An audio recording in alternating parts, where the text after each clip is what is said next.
The galaxy had seen many wars, but nothing like this. Every empire, every faction, every power with pride or fear in its heart now turned its eyes toward the Eterna. Some came with weapons ready, others with words of warning, and a few with trembling curiosity. The humans aboard the ancient ship felt the pressure closing in from all sides. What had begun as a discovery was now a spark that threatened to ignite the entire galaxy. On the command deck, Captain Elias Renard stood tall, though inside he felt the weight of the universe pressing on his shoulders. Around him, his crew prepared for what would come next. Cara Juno checked her rifle again, even though she knew it would be useless against fleets of warships. "I don't care what anyone says. When the shooting starts, I'll be ready." Harlan Reed, hunched over glowing consoles, muttered, "That's the problem. If we fire, if we kill, then we become exactly what they think we are. That's what will doom us." Dr. Marin Solis placed a steady hand on the railing. Her voice was calm but firm. "We are standing at a turning point. The galaxy expects humans to be reckless or violent. If we do that, we prove them right. If we choose differently, maybe, just maybe, we can change everything." The ship itself seemed to agree. Lights rippled across the walls of the chamber, and the deep voice spoke again.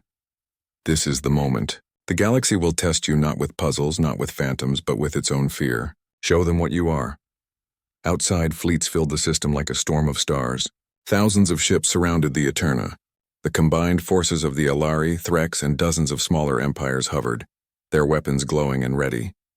For once, rivals who had fought each other for centuries were united, not out of friendship, but out of shared fear of humanity's sudden rise. A transmission came through. The hologram of an Alari admiral appeared before them. His silver skin gleamed like polished metal, and his eyes burned with cold fire. "Humans," he said, his voice smooth but sharp. "You will surrender the Eterna. You are children playing with fire too great for your hands. Give it to those who understand power, or be destroyed." Another hologram flickered beside him, this time a Threx warlord, massive and armored, his fanged jaws snapping with rage. "Enough words. They are weak! Crush them and take the ship." Dozens of other voices followed, some threatening, some pleading, but all demanding the same thing. Humanity must not keep the Eterna. Kara's hand tightened on her rifle. "Let me answer them with plasma." But Elias raised his hand. "No, not yet." He stepped forward, his voice steady. "We are not children. We did not steal this ship. It chose us just as it rejected all of you. That is the truth, whether you accept it or not. Humanity will not surrender." The chamber fell silent for a moment, then erupted in outrage. The alien holograms shouted over each other, some demanding blood, others swearing vengeance. And then the first shot was fired. A Threx battleship opened fire, its cannons blazing. Beams of energy streaked toward the Eterna. "Shields," Elias ordered. The ancient ship responded instantly. A shimmering barrier of light spread outward, absorbing the blast without effort. But the attack was the signal the others had been waiting for. The battle began. Hundreds of ships unleashed their weapons. Explosions lit the void like 1,000 suns. The Eterna shook with each impact, though its defenses held. Still, the crew knew they could not last forever. "Elias," Harlan shouted over the noise, "we can activate the ancient weapons. One strike and we could wipe out half their fleets." Kara's eyes lit with hope. "Then do it. End this before they end us." But Solis spoke firmly. "No, that is exactly what they expect us to do. If we use this ship to destroy, we prove nothing. We must find another way." The ship pulsed with light, as if agreeing. Elias clenched his jaw. "Then we'll hold. We'll endure."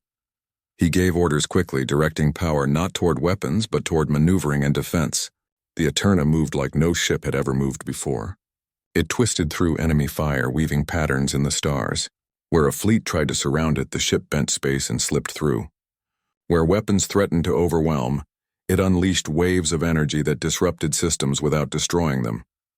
Still, the enemy pressed harder. More fleets warped into the system, filling space with endless fire. Humanity's first great confrontation was not against one empire, but against them all. Inside the ship, tension grew with every passing minute. Kara shouted, "We can't keep this up. Sooner or later, they'll overwhelm us." Elias's voice was calm but fierce. "We're not trying to win by their rules. We're trying to show them ours." And then an idea came to him, a dangerous idea, but perhaps the only one. He turned to Solis.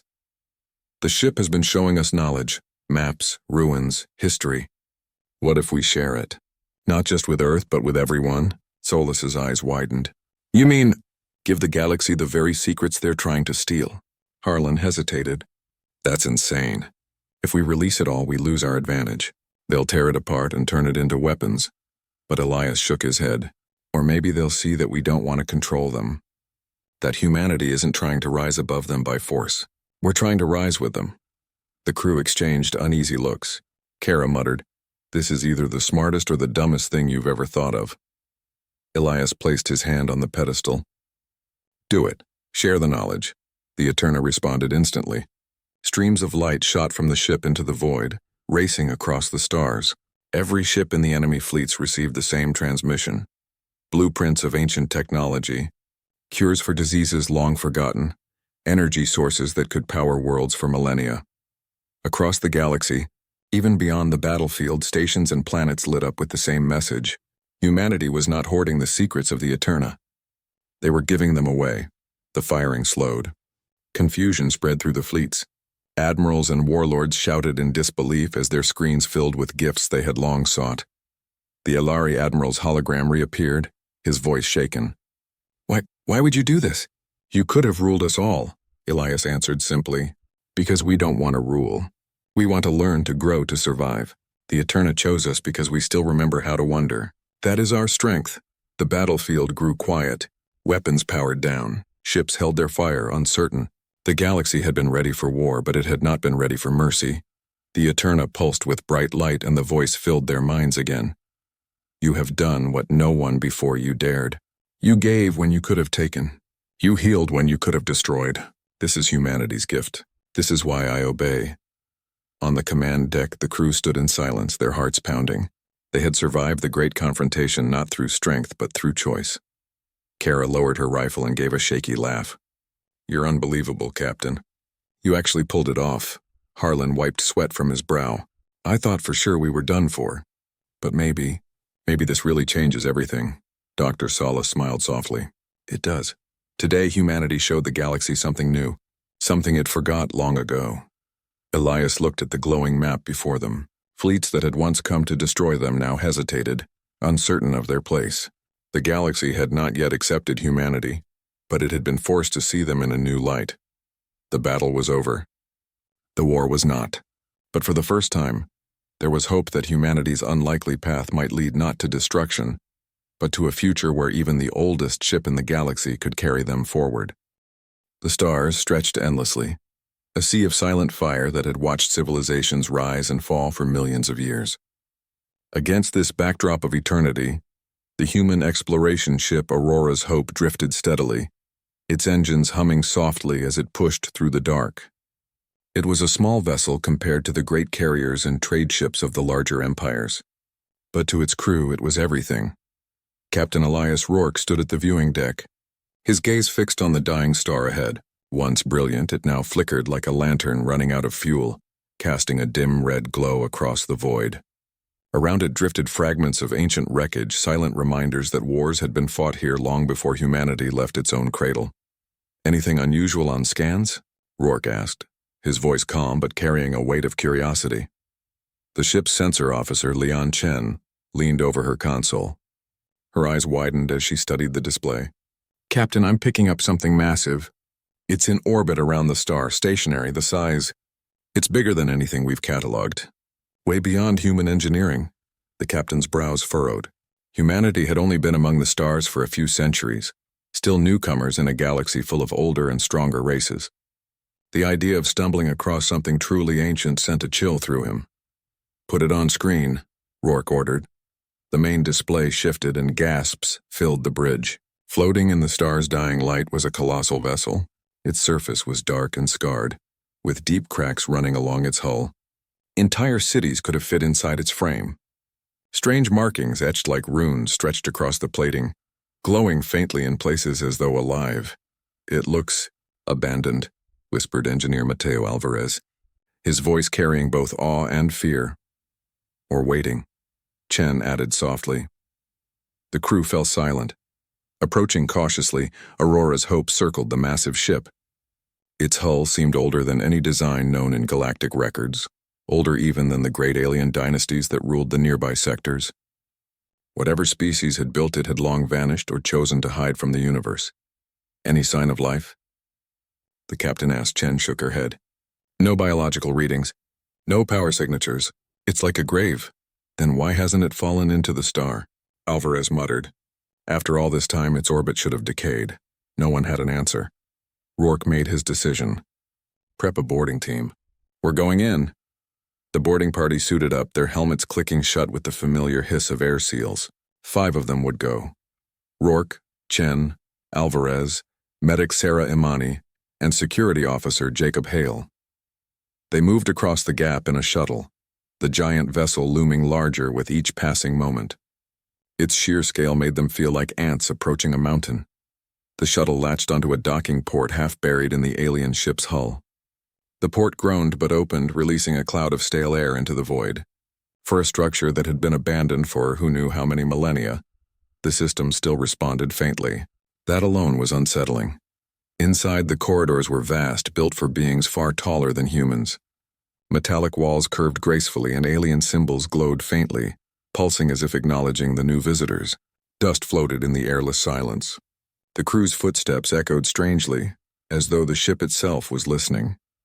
Feels like walking inside a tomb, Hale muttered, his hand resting on the grip of his plasma rifle.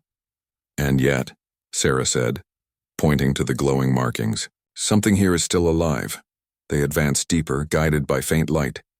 The corridors led them to chambers filled with silent machinery, dormant consoles and towering statues carved into the walls, figures of the ship's builders. Their forms were humanoid but elongated, with tall crowns on their heads and intricate armor across their bodies. Their eyes carved from crystal seemed to follow the humans. Rourke stopped in front of one. The craftsmanship was so lifelike that he almost expected the statue to move. "Who were you?" he whispered. No answer came, only silence broken by the faint hum of something deeper within. Hours passed as they explored. Then in the heart of the ship they found it. A vast central chamber, circular and grand, with a floor made of polished black stone. In the center stood a console shaped like a pedestal, covered in glowing lines of alien script. The air shimmered faintly around it. Chen approached carefully, scanning it with her handheld device. "Captain, this is strange. The material, it's reacting to us. Not to the shuttle, not to the drones, just to our presence." As if in answer, the console pulsed brighter when she stepped closer. The walls of the chamber lit up in sequence, each symbol igniting with golden fire. The floor vibrated beneath their boots. "Careful," Hale warned, tightening his grip on his weapon. But curiosity outweighed fear. Chen reached out and touched the pedestal. At once the ship came alive. Lights blazed across the walls. Energy surged through long dead corridors. The entire vessel shook, a low roar echoing through its hull. Outside, the dying star flared in response as though awakened by the sudden release of power. On the Aurora's Hope, alarms rang as the massive ship's systems activated. Engines long dormant flickered with energy. Defense arrays powered up, sending ripples across space. The derelict was no longer dead. It had awakened. Inside the chamber, the crew struggled to keep their balance as the ground vibrated beneath them. The console projected holographic symbols into the air, streams of alien script spinning in circles around Chen. But then, as the light touched her, the symbols shifted, rearranging themselves into words recognizable to the human eye. "Welcome, Chosen." The crew froze. "Chosen?" Sarah whispered. The word hung in the air like a judgment. The console repeated itself. "Welcome, Chosen. The wait is over. You are recognized." Rourke's heart pounded. For centuries, humanity had been dismissed by the great alien empires as a minor species, too young to matter. Yet here was a vessel older than any empire calling them Chosen. "Captain," Chen said, her voice trembling. "It responds only to us, this ship. It's bonded to humans." Rourke stared at the glowing words, his mind racing. If this was true, then humanity had just inherited something beyond comprehension. But with such power came danger. Others would come for it, and soon. "Mark this chamber," he ordered quietly. "This discovery changes everything, for humanity, and for the galaxy." As the ship's systems roared fully to life, the humans felt a weight settle on their shoulders.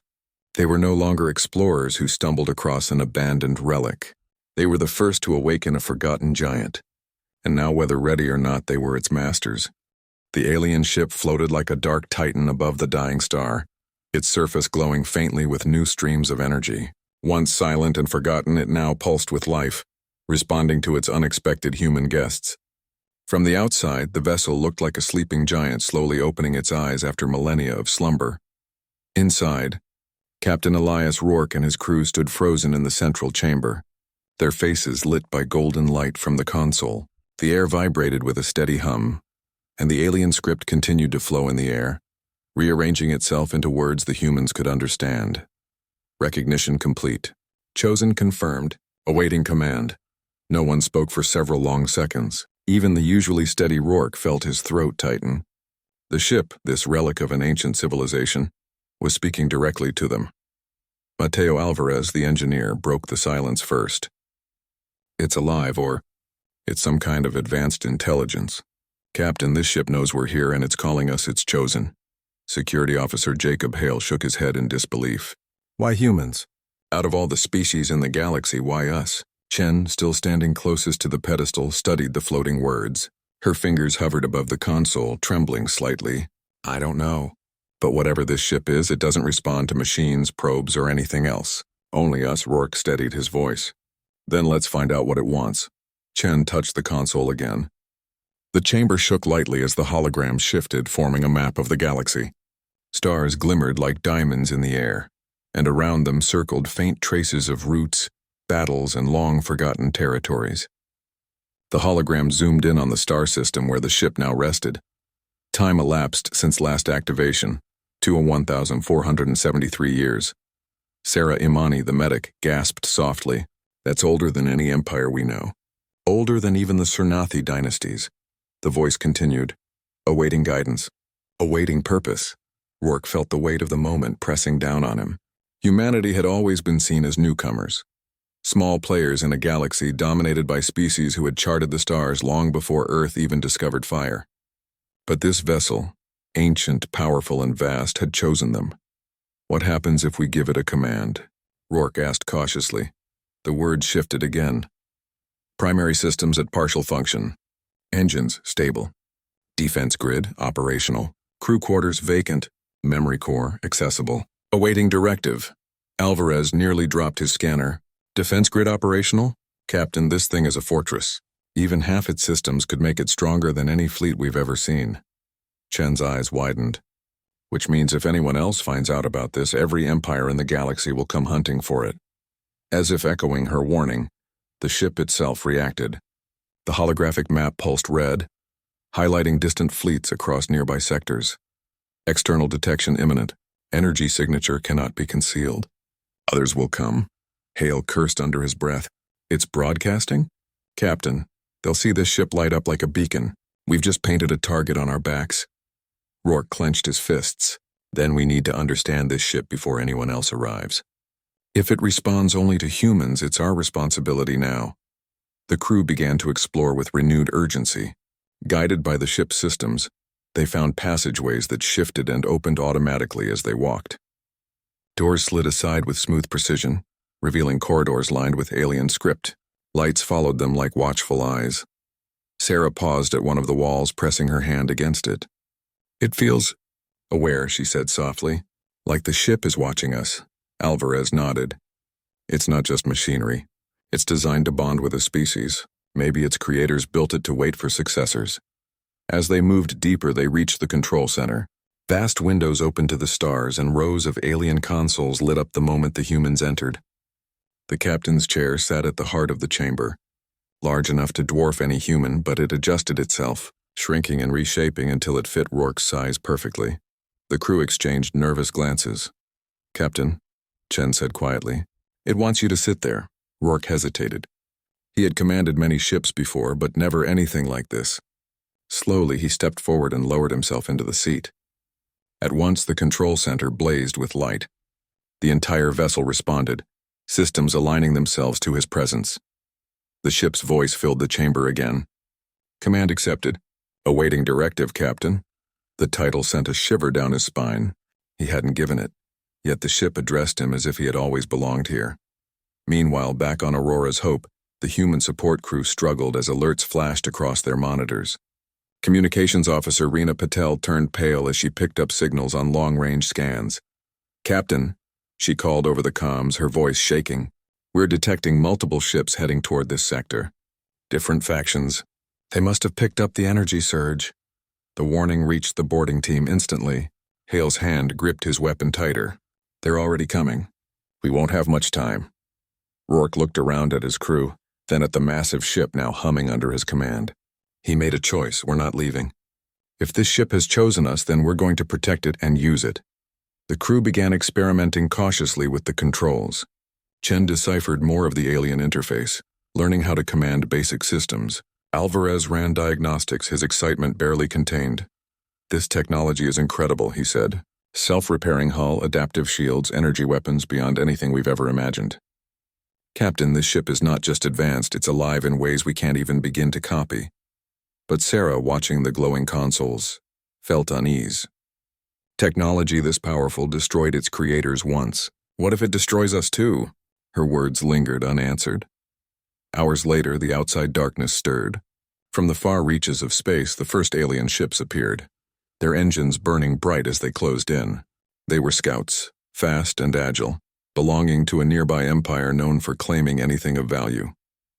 Rourke watched from the control center's great windows as the vessels drew closer. His jaw tightened. The alien fleet hailed them, their voices crackling over the comms.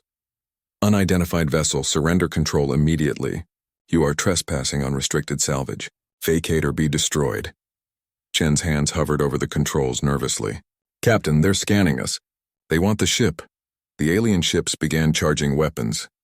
The ancient vessel's voice returned, calm and steady. "Threat detected. Defense grid ready. Awaiting command, Captain." The humans exchanged tense looks. This was the moment. "Captain," Hale urged, "we can't outrun them. We either fight or we're finished." Rourke's heart pounded, but his voice was steady. "Activate defenses." The ship obeyed instantly. From its hull, golden energy flared outward, forming shields that shimmered like a second skin. Cannons emerged from hidden ports, glowing brighter and brighter. Then, with a soundless flash, beams of light lanced across space. The alien ships, once confident, were torn apart in seconds. Explosions scattered debris into the void. The crew stared in stunned silence. One ship, ancient, forgotten, awakened by humans, had destroyed an entire alien squadron with ease. Alvarez whispered, almost reverently, "We're sitting on a weapon of gods." Rourke leaned back in the captain's chair, his jaw set. "No, we're sitting on a responsibility, and now the whole galaxy will know about it." As the wreckage drifted in silence, the crew realized what had begun. The forgotten ship had awakened, and it had chosen them. But the galaxy would not sit quietly while humans held such power. From this moment forward, nothing would ever be the same. The alien fleet was gone, scattered into fragments by the forgotten ship's sudden fury. For a moment, silence filled the stars. The humans aboard the vessel stood in awe, their faces still lit by the fading glow of the energy cannons. They had seen power beyond anything they had known, but that silence did not last. On the bridge of the ancient ship, Captain Elias Rourke sat in the chair that had reshaped itself for him. The displays around him flickered with information. New signals were appearing, more ships far away but closing in. Different factions, different empires, all converging on the awakened relic. Chen, the science officer, read the data with a troubled expression. "Captain, we've been detected across multiple sectors. At least 3 empires are sending fleets this way. They must have seen the energy surge when we activated defenses." Alvarez muttered under his breath. "Of course they did. A ship like this, it's the prize of 1,000 lifetimes. Every power in the galaxy will want it." Sarah Imani crossed her arms, unease plain in her voice. "And every power will see us as thieves standing in their way." Back on Aurora's Hope, the support crew received coded messages from human colonies. Some messages were filled with wonder and hope, others with fear. Already rumors were spreading about a ship older than empires, about humans being called chosen. In a galaxy where humans were often dismissed as too young, too small, the news stirred both excitement and dread. "Captain," Reena Patel said over the comms, "Earth Command is requesting a full report. They're also warning us alien envoys are demanding answers. They all want to know why the ship responded to us." Rourke closed his eyes for a moment, feeling the weight of responsibility. Tell Command the truth. This ship doesn't respond to anyone but humans, and that means the galaxy won't see us the same way ever again. The crew continued exploring, guided by the vessel's intelligence. The ship responded to their thoughts, offering training through glowing holographic simulations. At times, they found themselves standing inside illusions of ancient battles, watching soldiers in shining armor clash with strange, shadowy enemies. These are memories, Chen explained, scanning the projections. The ship is teaching us what its creators once faced. The ancient warriors fought with courage, wielding the same energy cannons the humans had just witnessed. But in every memory, the enemy returned stronger, wave after wave, until the images faded into darkness. Sarah shivered. If their enemies could destroy them, what chance do we have? We're only human. Rourke placed a hand on the console. Maybe that's why the ship chose us. Not because we're the strongest, but because we're different. While the humans trained, alien ships drew closer. The first to arrive was a diplomatic envoy from the Thareshi Consortium, a reptilian species known for cunning politics. Their ships did not attack. Instead, they broadcasted a message filled with forced politeness. This vessel belongs to no one. Humanity has no claim. Surrender it to the consortium and you will be rewarded with safety and wealth. Hale, the security officer, scowled. They don't want to fight us yet. They want to trick us into handing it over. Alvarez chuckled bitterly, as if we'd give it up. Rourke remained calm. Send back a reply. Tell them the ship responds only to us. No one else can command it. The Thareshi envoy paused, then laughed coldly over the comms. If that is true, then humanity has made itself a target. Do not expect mercy. The transmission ended, days passed, and the galaxy seemed to tighten around the humans. More alien fleets appeared in nearby systems, circling like predators. Some sent threats, others sent promises. None offered peace. Inside the ship, tension grew among the crew as well. Alvarez was thrilled by the technology, eager to test more systems and unlock hidden weapons. With this ship, Captain, humanity doesn't have to bow to anyone. We can finally stand as equals or better. Sarah shook her head firmly. That's dangerous thinking. This ship is powerful, yes, but if we use it to dominate, we'll become exactly like the empires that have ruled through fear. Hale sided with Alvarez. Sarah, the galaxy doesn't care about peace. They respect strength. If we don't show it, they'll crush us. The arguments echoed late into the night, leaving the crew divided. The ship itself seemed to listen in silence, its golden lights flickering softly as if weighing their words. Meanwhile, humanity's colonies began to react. On Mars, leaders called the discovery a gift from destiny. On Europa, cautious voices warned that the ship would bring only war. Across Earth and its outposts, debates ignited. Some saw the humans on the forgotten ship as heroes. Others feared they had awakened a curse.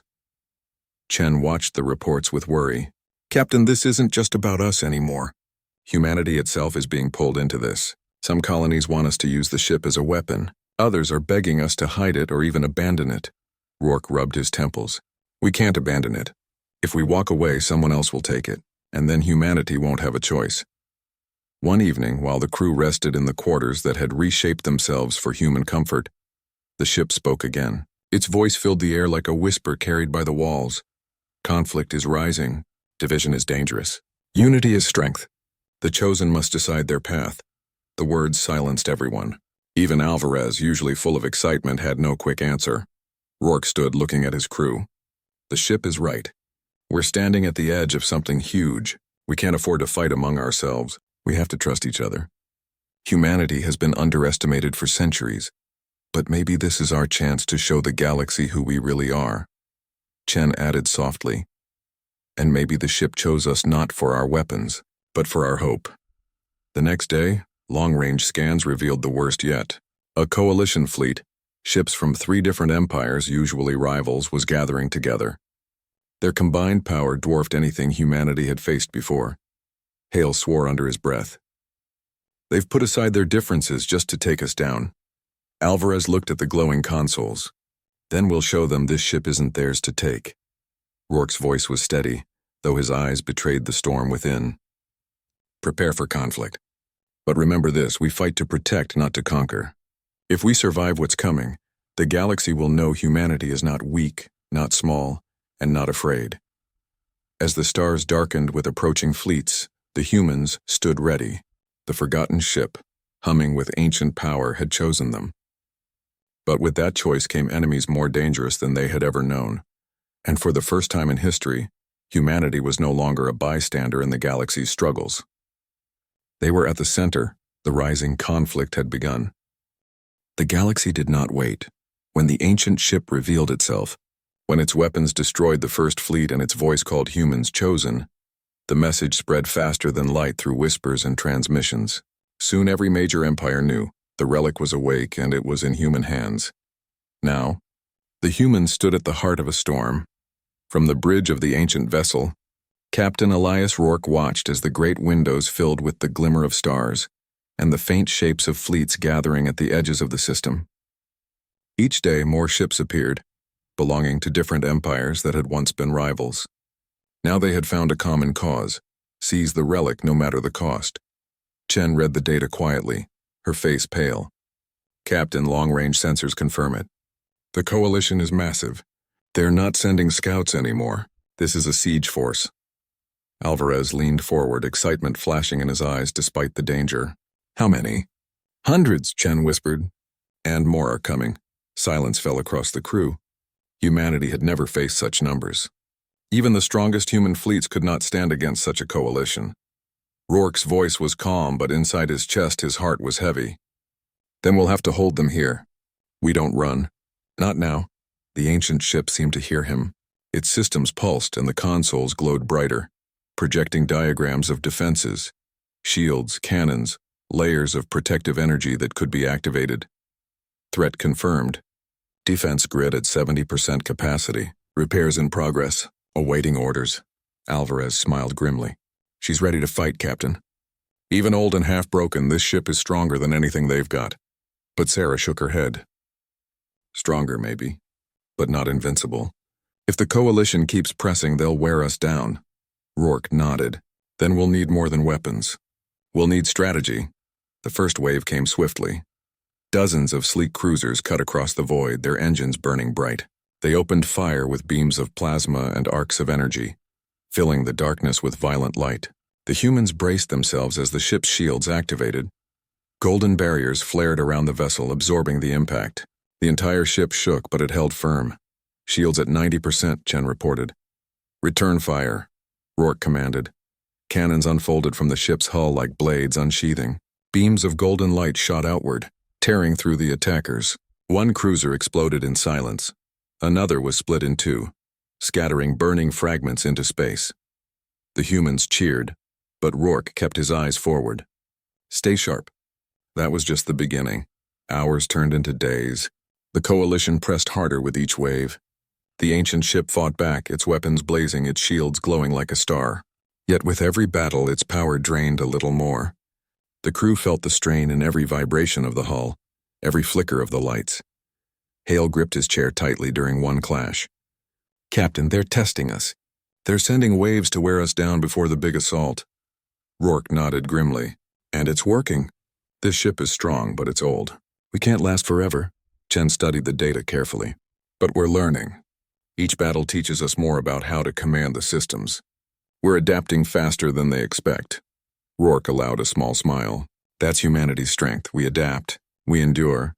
Between battles, the crew used every moment to learn. The ship guided them with more holograms, simulations of tactics, weapon systems, and energy management. Alvarez studied engineering diagrams, marveling at self-repairing systems that slowly restored damaged sections of the hull.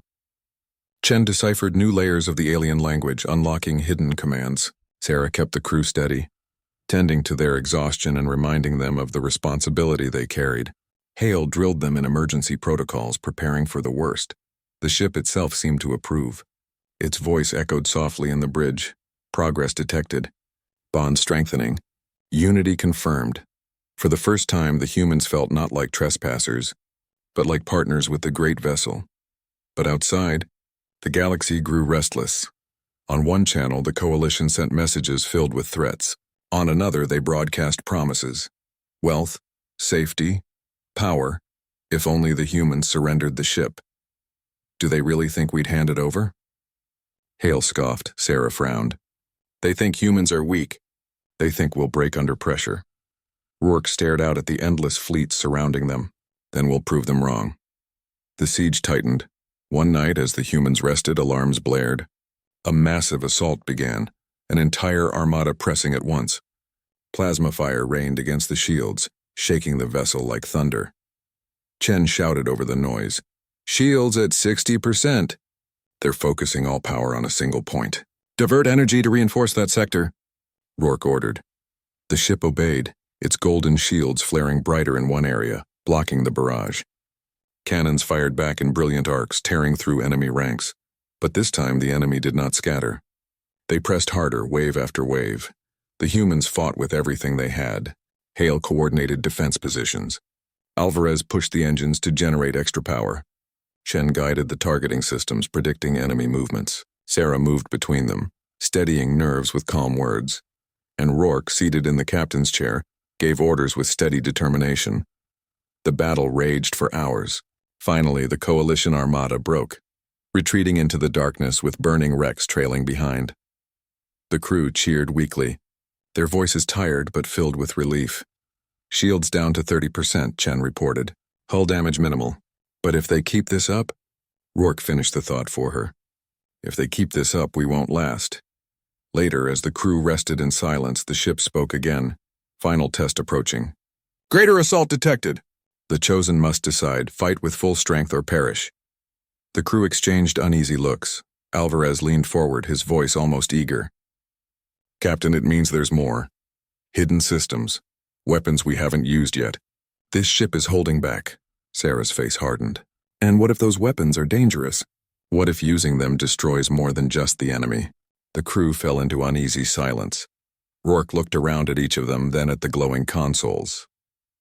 He knew the choice would come soon. The coalition would not stop until humanity was crushed or the ship was theirs. And the only thing standing in their way was this crew, and their ability to master a relic older than history itself. At the edge of the system, the coalition prepared its largest fleet yet.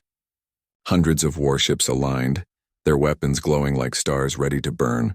They had united in their hatred, setting aside rivalries for one purpose: to take the relic from humanity. And inside the ancient vessel, the humans stood ready. The siege was no longer a threat. It was here, and the galaxy was about to see what humanity was truly made of.